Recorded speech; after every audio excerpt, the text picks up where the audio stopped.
रात्रीचे 11 वाजले होते. मी काकूच्या घरी तिच्या मुलीच्या बर्थडेला गेलो होतो. त्या गुलाबी साडीवर खूपच सुंदर दिसत होत्या. सगळे केल्यावर मी 1 तास अजून तिथेच थांबलो होतो. मुलगी पण झोपली होती. काकू फरशी पुसत होत्या. मी त्यांच्याकडे एकटक बघू लागलो. काकू कामावरून माझ्याकडे आल्या आणि माझ्या सोन्या बघून म्हणाल्या, रोहन, कधी कुणाला सुंदर वेळचा अनुभव दिला का? मी नाही बोललो. आता काकू एकदम प्रभावी झाल्या होत्या. त्या म्हणाल्या, रोहन, उद्या येताना सोबत पॉकेट घेऊन ये. मी उद्या तुला नवीन काहीतरी दाखवणार आहे. ते तू स्वप्नात पण बघितलं नसणार. मित्रांनो, मी रोहन आहे आणि मी गावातून शिक्षण पूर्ण करून मला मुंबईला एका मोठ्या कंपनीतून जॉब ऑफर आला होता. पण प्रश्न एक होता की मुंबईला जाऊन राहायचं कुठे? मग बाबांच्या लक्षात आलं की त्यांचा मित्र आहे जो मुंबईला आहे. बाबांनी त्यांच्याशी विचारपूस केल्यावर एक फ्लॉट खाली आहे असं त्यांनी सांगितले. बाबांनी माझ्या जेवणाची सोय सोसायटीतच एका काकूकडे करून ठेवली होती. त्याच काकूकडेच रूमचीही चावी होती. 2 दिवसांनी मी मुंबईला आलो आणि काकूंना फोन केला. काकू चावी घेऊन फ्लॉटकडे निघाल्या. मी फ्लॉटच्या बाहेर उभा होतो. थोड्याच वेळात काकू तिकडे आल्या. काकूंना बघून मी भारावून गेलो, कारण ती खूपच सुंदर होती. त्याचं वय जवळपास 35-36 वर्ष असेल. गोरा रंग आणि भरलेलं व्यक्तिमत्व. ती 25 वर्षाची मुलीसारखी दिसत होती. मी अशी काकू पहिल्यांदाच बघत होतो. तिला बघता सोन्याचा दमच निघत नव्हता. आम्ही एकमेकांची ओळख करून घेतली आणि फ्लॅट उघडून आत गेलो. खोलीची अवस्था बघून मी डोक्याला हात मारला. अरे बापरे, हे काय? आता हे साफ कोण करणार? काकू हसून म्हणाल्या, घाबरू नकोस, मी मदत करते तुला. असे बोलून काकूंनी घरी जाऊन झाडू आणला. सोबत त्याची मुलगी सुद्धा आली. तिचं नाव रिया. ती पण काकूसारखी सुंदर होती. काकू आणि मी कामाला लागलो. काकूंनी साडी कमरेला कोचलं आणि काम करू लागली. समोरचं दृश्य पाहून मी भारावून गेलो. मी त्यांच्याकडे एकटक बघू लागलो. त्यांचं भरलेलं व्यक्तिमत्व बघून मला ती हाताने अनुभव घेण्याचं मन झालं. माझं कामावर लक्षच लागत नव्हतं. माझं लक्ष फक्त तिच्याकडेच होतं. मी विचार करत होतो की तिचा नवरा तिला कसं सुंदर वेळेचा अनुभव देत असेल. माझ्या मनात वेगवेगळे प्रश्न येत होते. जवळजवळ 1 तासाने आमचं काम पूर्ण झालं. काकू म्हणाल्या, चल आम्ही निघतो. आता संध्याकाळपासून तुला जेवणाची सोय होईल. असे बोलून काकू निघून गेल्या. मी दरवाजा बंद करून बाथरूममध्ये गेलो. काकूंना आठवून हतबल करू लागलो. तेव्हा माझ्या मनात शांती मिळाली.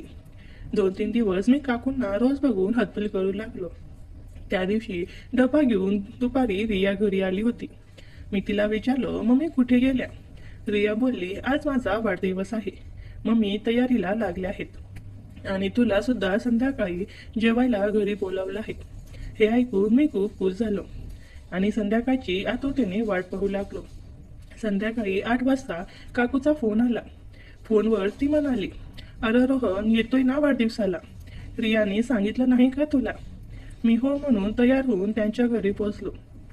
काकू आज गुलाबी साडीमध्ये खूपच सुंदर दिसत होत्या. मी काकूकडे बघून बोललो, काकू तुम्ही आज काय सुंदर दिसता. काकू हसल्या आणि माझ्या पाठीवर थाप देऊन म्हणाल्या, चल काही बोलू नकोस, मी काही एवढी सुंदर नाही, ये आत. त्यांच्या घरात सर्व शेजारी पाजारी आले होते. मी कुणाला ओळखत नव्हतो म्हणून एका कोपऱ्यात बसलो आणि काकूंना शोधू लागलो. काकू किचनमध्ये होत्या. मी किचनमध्ये गेलो आणि म्हणालो, काकू तुम्हाला काय मदत लागली असेल तर मला सांगा. काकू म्हणाल्या, बरं झालं तू आलास. एवढं बोलून काकू वेफर्स पॉकेट उचलायला खाली वाकल्या आणि त्यांचं व्यक्तिमत्व मला दिसलं आणि ते पाहून माझी भावना दाटून येऊ लागली. काकूंनी वर नजर टाकली आणि माझ्याकडे बघून स्माईल दिली. रोहन, काम कर आता, नंतर दाखवते तुला काय बघायचं आहे ते. असं बोलून त्या हसल्या. मी तर खूपच घाबरलो. काकू असं का बोलल्या की नंतर तुला मी दाखवते? मी विचार करत स्तब्ध उभा राहिलो. माझी भावना दाटून आली होती. तेवढ्यात काकू तिकडे आल्या आणि म्हणाल्या, अरे बघतोस काय, या प्लेटी सगळ्यांना दे. हो हो म्हणत मी किचनच्या बाहेर गेलो. काकूचं लक्ष माझ्या भावनेकडं होतं. माझी भावना मस्त दाटून आली होती आणि मला इथे हतबल करण्यासाठी जागा पण नव्हती. मला काही समजत नव्हते. बघता बघता सर्व शेजारी जेवण करून निघून गेले. मी पण काकूकडे गेलो आणि मी पण जातो असं म्हणालो. काकूने मला सांगितलं की जेवण करून मग जा, आणि तेव्हाची गोष्ट ही आठवण करून दिली. मी सोफ्यावर जाऊन बसलो. काकूंनी आवराआवरण करायला सुरुवात केली. सर्व काम उरकून आम्ही जेवायला बसलो. जेवताना माझं लक्ष काकूच्या व्यक्तिमत्वावर होतं. मी जेवत जेवत काकूंना बघतो हे त्यांना कळालं. काकू माझ्याकडे बघून गालातल्या गालात हसू लागल्या. अरे रोहन, जेव आता, बस झालं मला बघणं. मी जेवून उठलो आणि काकूचं लक्ष माझ्या ताटून आलेल्या भावनेकडे गेलं. मी जायला निघत होतो. मला वाटलं आज पण हाताने सदबल करून दिवस काढावा लागेल. इतक्यात काकूने मागून आवाज दिला, अरे थांब जरा, तुझ्याशी काही बोलायचं आहे. मी थांबलो. ठीक आहे, बोल. मी सोफ्यावर बसलो आणि काकू जेवण संपवून रियाला झोपायला गेली. मी काकूला इशारा करून बाथरूमला गेलो. आत काकूने त्यांचे कवर सुकत ठेवले होते. ते माझ्या कवरपेक्षा दुप्पट मोठे होते. मी हळूच बाथरूमच्या दरवाजाची कडी लावली आणि कवर घेऊन धावण्यावर घासू लागलो. काकू बाहेर येतील या भीतीने मी लवकरच बाहेर आलो. आता काही नको, घरी जाऊन हतबल करेन हा विचार करून सोफ्यावर बसलो. जवळजवळ अर्धा पाऊण तासाने काकू रियाला झोपून बेडरूमच्या बाहेर आल्या आणि बाथरूमकडे गेल्या. त्यांना कळून चुकलं की त्यांची कवर बाथरूममध्ये नाही. काकू येऊन माझ्या बाजूला बसल्या. काकूचं व्यक्तिमत्व माझ्या नजरेसमोर होतं. काकूचं लक्ष माझ्या भावनेकडे होतं. माझी भावना पूर्ण दाटून आली होती. काकूंना कळालं की त्यांची कवर माझ्याकडे आहे. काकू म्हणाल्या, बोल आता. मी म्हणालो, काय? काकू म्हणाल्या, मन भरलं का मला बघून? नसेल तर सांग तसं. मी आता घाबरलो. मला वाटलं माझं बघणं काकूंना आवडलं नाही की काय. मी म्हणालो, अगं नाही काकू, असं काही नाही. काकू माझ्याकडे वेगळ्या नजरेने बघत होत्या. काकू बोलल्या, खरं सांग, काय बघतोस तू माझ्यात? लाजू नकोस, खरं काय ते सांग. मी काही बोललो नाही. आणि हो, माझी व्यक्तिमत्वाची कवर कुठे आहे? मी मान खाली घालून बोललो, काकू खरंच तुम्ही रागवणार नाही? अरे नाही रे, रागवणार कसं? मी उभा राहिलो आणि काकूची कवर बाहेर काढली. काकू म्हणाल्या, अरे काय हय रोहन, तुला शोभतं का हे? काकूने खोटा राग करून मला बोललो, तू असा नजरेने बघतोस मला? अरे तुझं वय किती? काहीतरी भान ठेव. काकू माझ्यावर राग पाणी घेऊन चिडल्या. पण राग खोटा होता हे मला माहीत नव्हतं. मी काकूंना सॉरी सॉरी म्हणत मान खाली करून सोफ्यावर बसलो. यापुढे नाही होणार असं मी घाबरून बोललो. तसं काकू येऊन माझ्या बाजूला बसल्या आणि माझा हात पकडून बोलल्या, रोहन, मला खरं बोल, मी तुला आवडते. मी हो म्हणालो. माझ्या तू काय बघतोस? मी खोलून बोललो, काकू मला तुम्ही फार आवडता. तुमच्या मिठीत येण्याचं मन करतं. काकू हसल्या आणि मला पापी दिली. मी लगेच काकूंना मिठी मारली. काकूंनी मला लांब केलं. मी बोललो, काय झालं काकू? त्या माझ्याकडे वेगळ्या नजरेने बघू लागल्या आणि मग त्यांनी भावना मोकळी केली आणि म्हणाल्या, रोहन, कुणाला सांगू नकोस प्लीज. मी म्हणालो, अगं नाही काकू. हे बोलून मी काकूंच्या व्यक्तिमत्वाचा हाताने सुंदर अनुभव घेऊ लागलो. काकूही प्रभावी झाल्या. मग मी माझी भावना मोकळी करून काकूंना बोललो, काकू तुम्ही मला सुंदर वेळचा अनुभव द्या ना.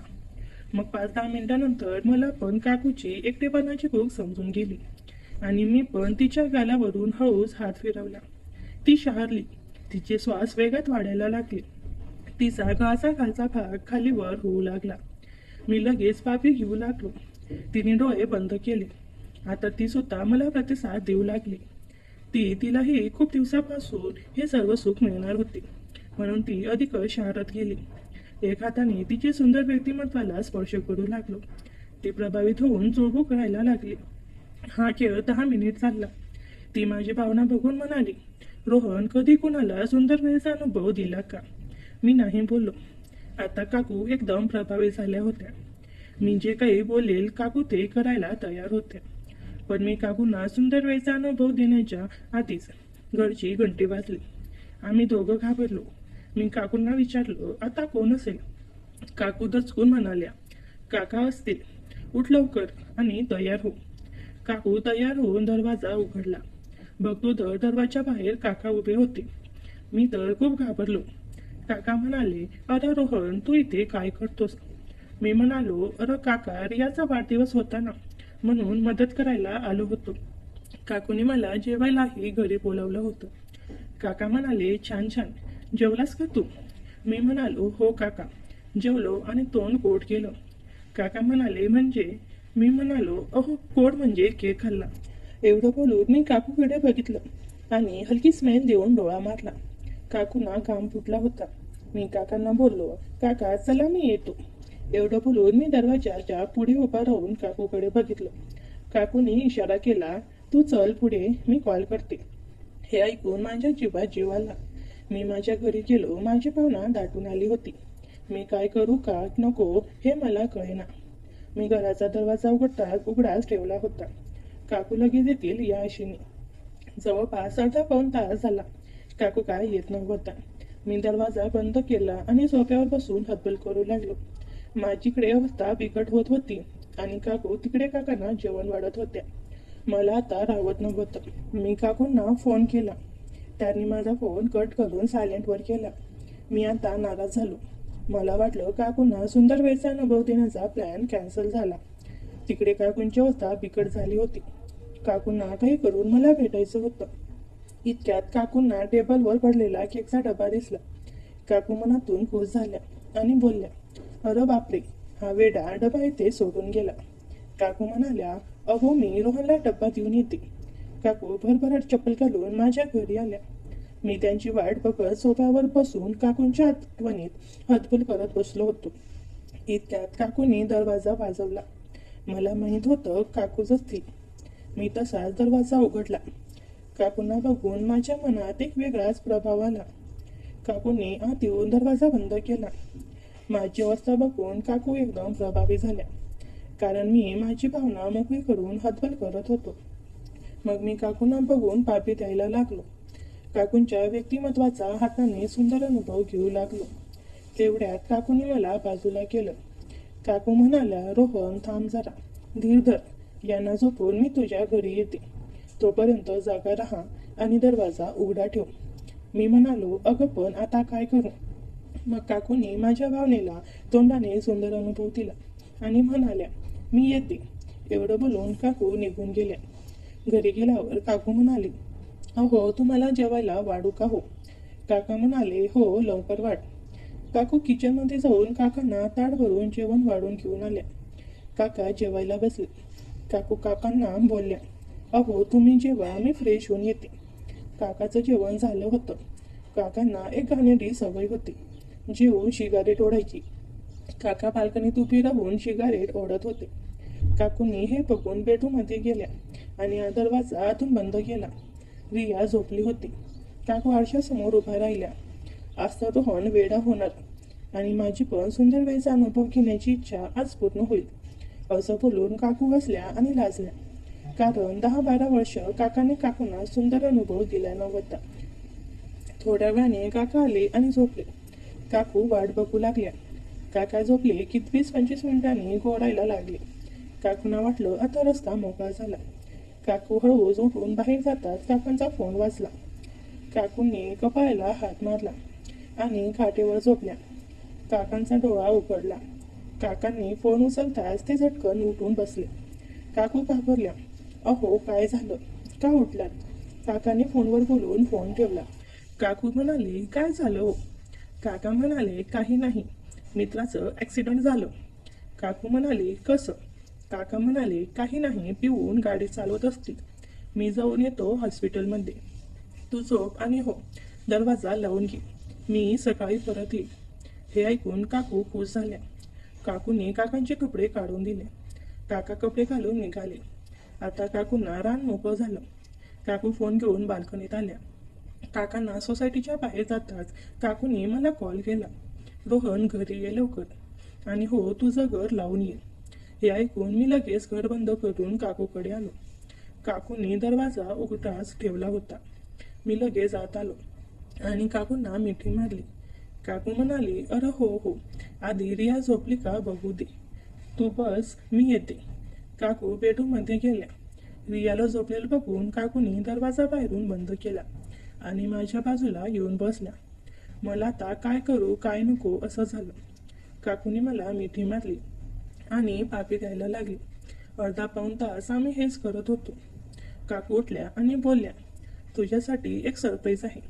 मी म्हणालो, आता काय? मग काकू पूर्ण मोकळ्या झाल्या. मी त्यांचे भरदार व्यक्तिमत्व पाहून भारावून गेलो. मी म्हणालो, काकू काय दिसताय तुम्ही? माझी भावना आता दाटून आली होती. काकू म्हणाल्या, आता वेळ नको घालू. एवढं बोलून काकूने मला उठवलं आणि हात पकडून किचनमध्ये घेऊन गेल्या. किचनमध्ये आधी सतरंजी तयार होती. मी तिला सतरंजीवर पाडलं आणि त्याचे व्यक्तिमत्व बघू लागलो. काकू बोलल्या, अरे दे ना, आता सुंदर वेचा नको, का तरफतोस? मग माझी भावना त्यांच्या जीवनात टाकली आणि सुंदर वेचा अनुभव देऊ लागलो. काही मिनिटांतच काकूने जीवनातून रंग सोडला आणि काकू बोलल्या, रोहन थांबू नको, सुंदर वेळचा अनुभव देत राहा. मित्रांनो, काकूंना 12 वर्षानंतर हा सुंदर वेळचा अनुभव मिळत होता. मग मी सुंदर वेळचा अनुभव देत राहिलो आणि काकू मला साथ देत राहिल्या. काही वेळाने मी म्हणालो, काकू माझं होणार आहे. काकू म्हणाल्या, तू थांब, नको जीवनात रंगाच्या पिचकाऱ्या सोड. मी गोळी घेतली आहे. पण काकूंना सुंदर वेळचा अनुभव देत असताना रंग कधी सुटला मला कळालंच नाही. तरीही मी सुंदर वेळचा अनुभव देतच होतो. तिच्या चेहऱ्यावर एक प्रकारचे समाधान पसरले होते. ती आनंदात दिसत होती. तिच्या चेहऱ्यावरचे भाव बदलत हळूहळू तिची पकड मजबूत होत गेली आणि ती शांत झाली. मी इकडे तिचा पूर्ण ताबा घेतला होता आणि हालचाल वाढवत होती. काही वेळातच मला स्वर्गात बसल्यासारखं वाटू लागलं. ते क्षण जवळ येत माझा पान फुटला आणि मी तिच्या जीवनात आनंदाचे रंग उडू लागलो. मला स्वर्गात तरंगत असल्यासारखं वाटू लागलं. डोळे एकदम हलकं हलकं वाटू लागलं. मनावरचं दडपण दूर होऊन एक प्रकारचं समाधान आणि सुख वाटत होतं. काकूच्या चेहऱ्यावर अमानिक सुख आणि आनंद झळकत होता. ती शांत होऊन स्मित करत होती. तिने माझ्या केसांवरून प्रेमाने हात फिरवला आणि म्हणाली, खरंच विजय, आज मला तू जीवनातलं अप्रतिम सुख दिलं आहेस. असं सुख आणि समाधान मला आजपर्यंत मिळालं नाही. मी आनंदाने खुश होत म्हणालो, तुझ्यासारखी सुंदर काकू असल्यावर मलाही आता कसलीच फिकर नाही. आज मला माझ्या भावना मोकळ्या करून खूप आनंद झाला. खरंच तुझ्यासारखी काकू असणं म्हणजे खूप भाग्य लागतं. खरंच काकू, मी खूप भाग्यवान आहे की मला तुझ्यासारखी काकू मिळाली. मित्रांनो, त्या रात्री काकूंसोबत घालवलेला सुंदर वेळचा अनुभव माझ्या मनात कोरला गेला. पण त्या रात्रीनंतर काहीतरी विचित्र घडायला सुरुवात झाली, ज्याने माझं आयुष्य बदलून गेलं. मी त्या रात्री माझ्या फ्लॅटवर परतलो. सकाळचे 5:30 वाजले होते. सूरज बाहेर यायला तयार होता आणि माझं मन अजूनही काकूंच्या आठवणीत रणमान झालं होतं. पण त्या क्षणापासून माझ्या आयुष्यात एक रहस्यमय वळण लागेल असं मला स्वप्नातही वाटलं नव्हतं. मी घरी पोचलो, दरवाजा उघडला आणि आत येऊन सोफ्यावर कोसळलो. माझी अवस्था थकलेली होती, पण मनात एक वेगळीच ऊर्जा होती. मी फोन हातात घेतला आणि काकूंना मेसेज टाकला, काकू, काल रात्र अविस्मरणीय होती, पुन्हा भेटूया ना. पण काकूकडून काही रिप्लाय आला नाही. मी थोडा अस्वस्थ झालो, पण विचार केला, कदाचित काका घरी असतील म्हणून त्या मेसेज बघायला वेळ मिळाला नसेल. मी फोन बाजूला ठेवला आणि डोळे मिटून त्या सुंदर अनुभवाच्या आठवणीमध्ये हरवून गेलो. सकाळी 9 वाजता माझी झोप मोडली. माझ्या फोनची रिंग वाजत होती. मी डोळे चोळत फोन उचलला. समोरून काकूंचा आवाज आला, पण त्या घाबरलेल्या वाटत होत्या.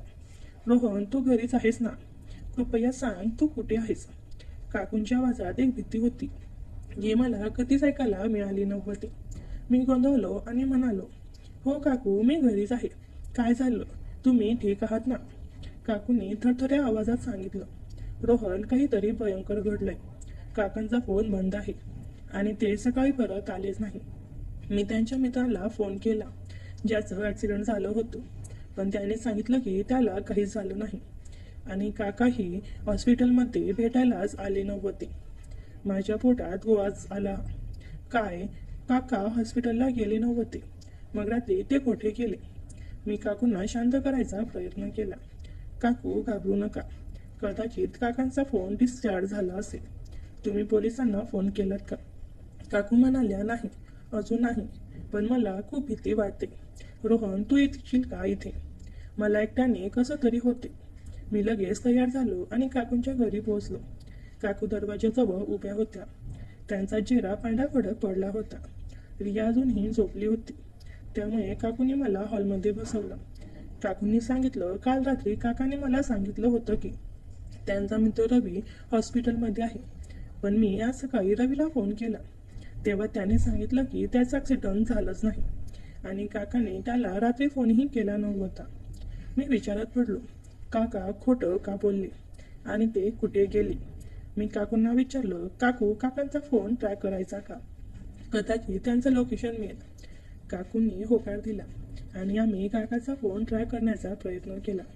पण फोन बंद होता आणि लोकेशन मिळालं नाही. माझ्या मनात शंका येऊ लागली, काहीतरी गडबड आहे.